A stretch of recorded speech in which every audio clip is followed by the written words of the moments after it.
petite boîte grise que l'on appelle le cerveau, et ses multiples prises qui se connectent en réseau.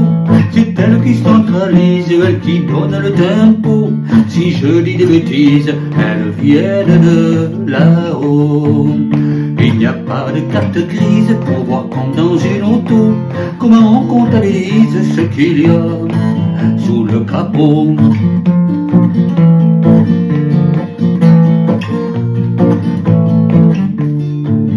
La petite boîte grise a des pouvoirs colossaux. Elle trie, elle analyse, elle classe sans repos.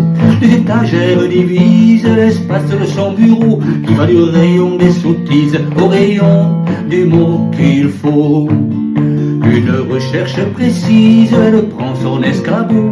Elle trouve ou bien traîtrise, elle a perdu son propos.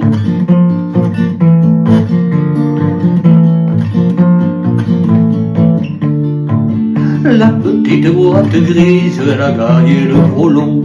Si elle se trouve mise dans un corps bien dans sa peau, qu'une décision soit prise et soit transmise aussitôt aux muscles qui mobilisent toute l'énergie qu'il faut. La petite boîte grise, quand tout répond illico, elle est comme une cerise qui trône sur le gâteau.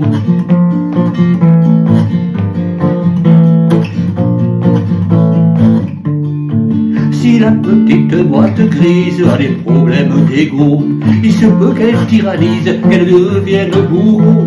Pour peu que lors d'une crise, elle s'empare d'un flambeau avec lequel elle martyrise sous le couvert d'un drapeau.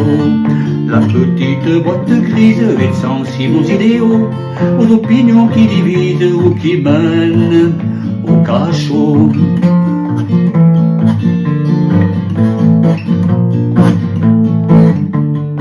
Mais les petites boîtes grises peuvent monter au créneau lorsqu'une trop forte emprise les tient comme dans un étau. Tous ceux qui déshumanisent sont balayés par la faux, des peuples qui s'organisent pour que cessent les sanglots. Toujours les matières grises savent sortir du chaos, et les plaies se cicatrisent, laissant place au nouveau.